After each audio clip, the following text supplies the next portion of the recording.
what an FBI agent does, and things like that. He gave me a bunch of literature. But then, so I said, well, I have a few story-specific questions about, what I'm doing. And so I talk about it. So at the end of book one, my main character gets shot. With book two, I want to show the aftermath of that, what it's like coming back from being shot. He goes, oh, let me tell you about the time I got shot.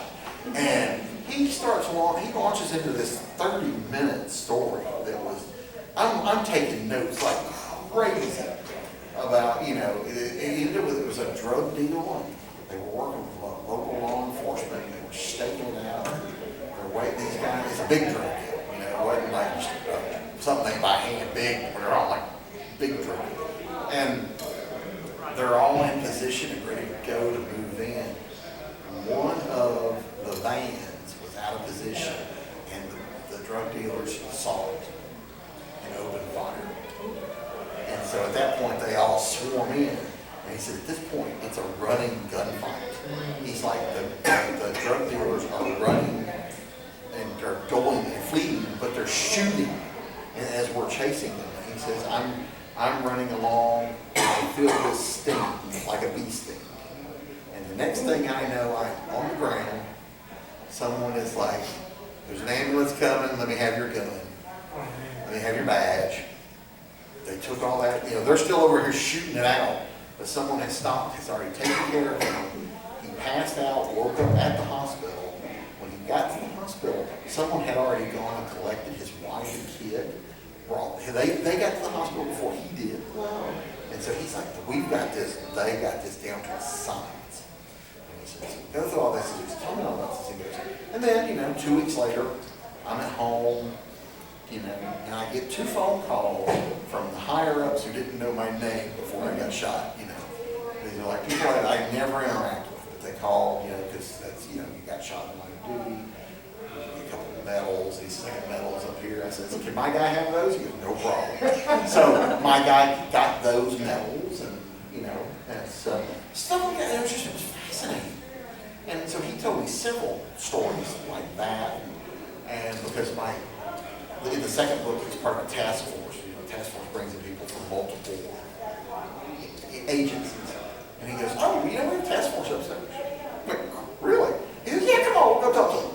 And he says, it was a holiday. It was around a holiday. So he said, most of them aren't here. He says, but we'll go up and talk to them.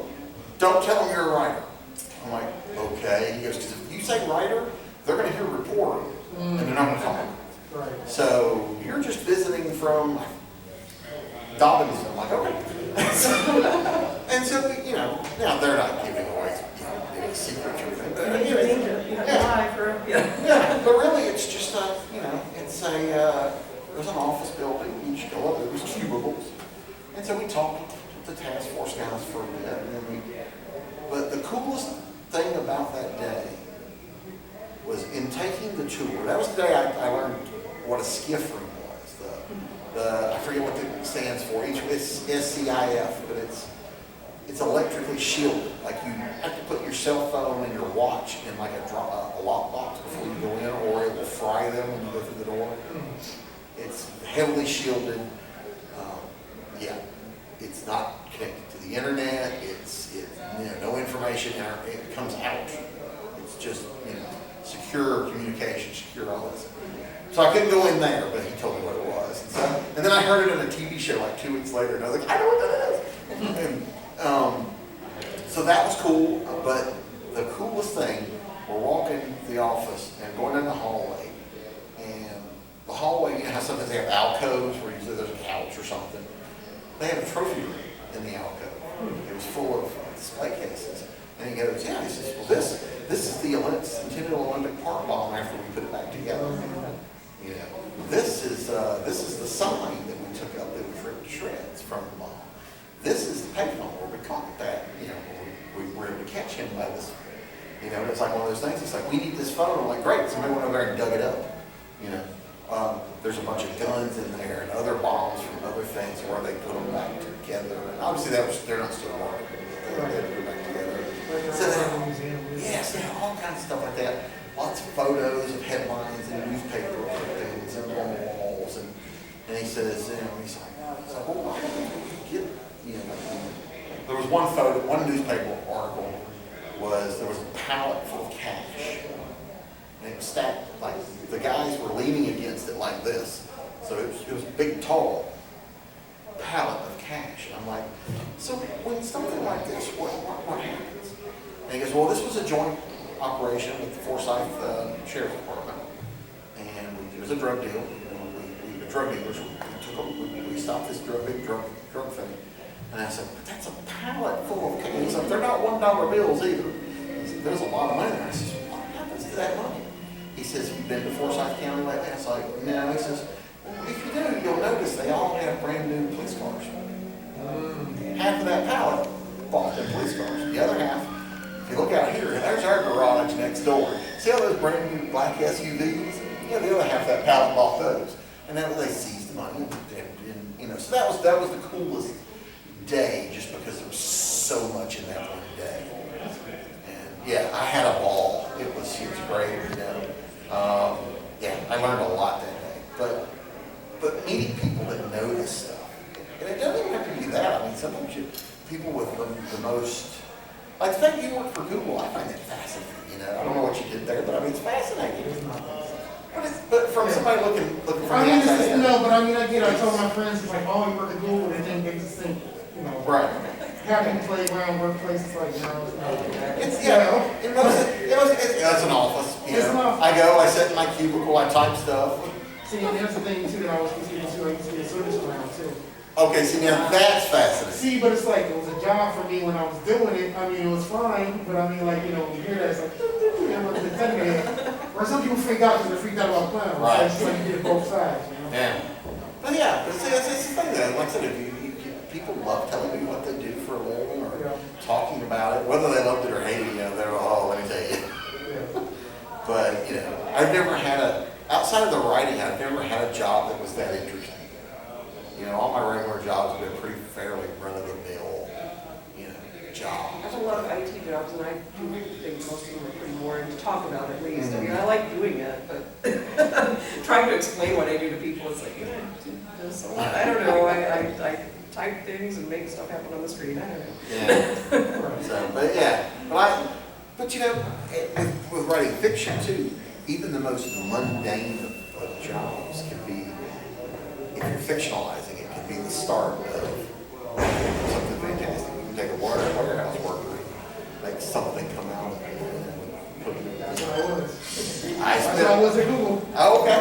I've spent many That's what Jeff's doing in Amazon right now. Yeah. I've spent many Got lots of warehouse stories. many days in a warehouse. I used to work for a pressure gauge manufacturer. Yeah. And the first thing they go, ooh, pressure gauges, really?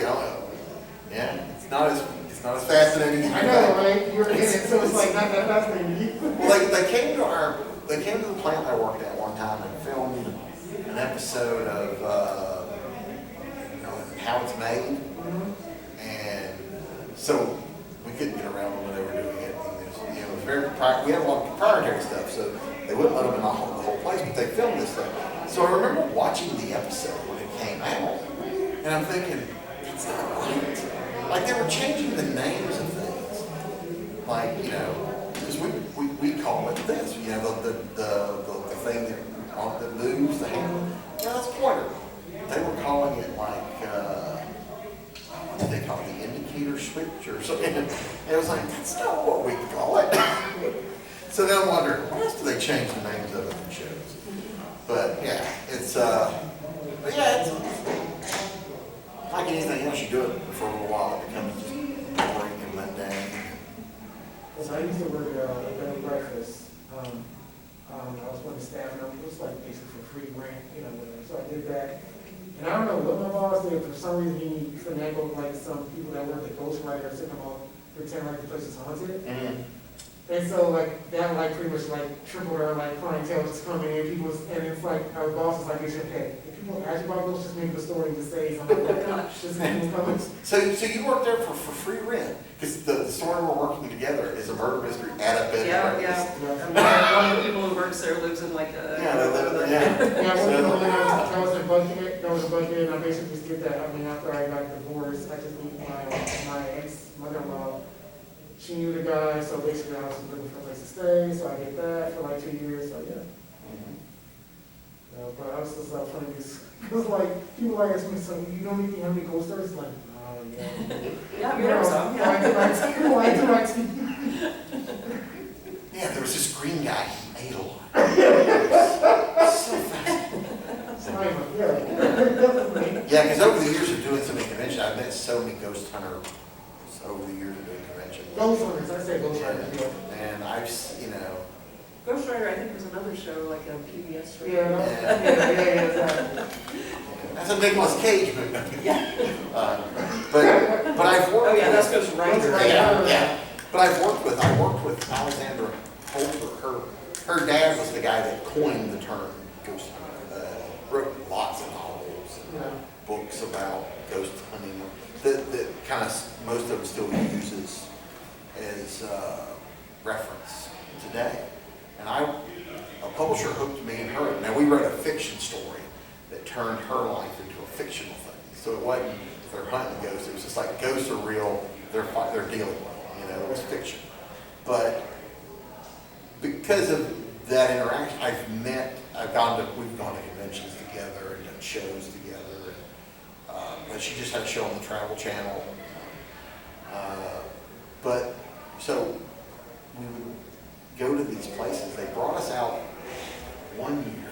It was early. It was cold. I mean, I want to say it was February. They flew us out to Chicago, she and I, for a ghost convention. I think it might have been called Ghost Con. And I remember it was so freaking cold. Like I left home at like 80 degrees and short sleeve shirt. And I got off the plane and it was below zero and I was freezing to death. But they put us up in a hotel. But then the convention was in downtown Chicago. And so they drove us in and it was at a high school. And I'm a big architecture nut. So the architecture of this place, because it's you can tell they obviously built. And like it had the library had cathedral ceilings with painted murals. It was gorgeous. Somewhere in Chicago. I forget the name. Yeah. So yeah, it was downtown. I mean, we were in an older part of downtown, but it was more older buildings. But we did the convention in there, and we set up like any convention. We were in the gym. That was where all our tables were. And, you know, most of the people didn't care about me. They were there for her, and they didn't care about our fiction book. They wanted the ghost stuff, and they did a couple of things where they were out because supposedly the school was haunted. They did a lot of that stuff, which I don't know anything about, so I know they wouldn't did it, but I wasn't there when they were what they were doing. But that was pretty cool that we kind of had that, you know, got to experience that because of our connection. I got to experience that because of my connection to her. And it was quite fascinating though, just to see, and these people take it seriously. I can't tell you if I think ghosts exist or not, I don't really know, but I mean, they really went all out. But so it was a fun show. I had a great time. I learned a lot about what she does, and then I got to meet Sven Gooley. That was the highlight of the weekend. Because man, that guy in Chicago, he is, you know, he's pretty cool. You know, I knew him from Saturday Night Movies, and he walked into the gym, and everything stopped. It was like, 'cause apparently he's been doing that for 30, 40 years in Chicago. And, you know, it's just recent years he's done the syndicated stuff where he's all over. Yeah, he's like royalty in Chicago. And I was like, that's cool, you know. He was a cool guy, man. That was probably the highlight of my weekend was meeting him. He was very cool. I had nothing to do with spies, sorry, but That's fine. well, that's okay. I did a panel earlier about Tarzan. I think we talked about Tarzan for about 10 minutes. Yeah, Tarzan, you know. Yeah. And then it just meandered. People had questions, and that's the direction we went. So, you rather be a spy or PI? I'd rather be I don't know. Like, I was gonna I say say spy just because there would be Not a fictional, not real life. Like a real life? Yeah, I'd rather be a fictional spy, Oh, yeah. yes, yes, But in yes. terms of like a real life, what would you be? You know, I'd be terrible at it though, because I'm such a nervous person. I think everybody would just suspect me immediately, so maybe PI would be better. Yeah, probably in real life be a PI. Fictional You know, life, yes, what I want to be is one of the techie spy people, like the people back making the stuff. You're the girl in the van. Programming the stuff, you know, Yeah. I do that for, the spy stuff would be more fun than I PI. changed all the traffic lights. Yeah, The guy in the van. Gets the alarm off just in time.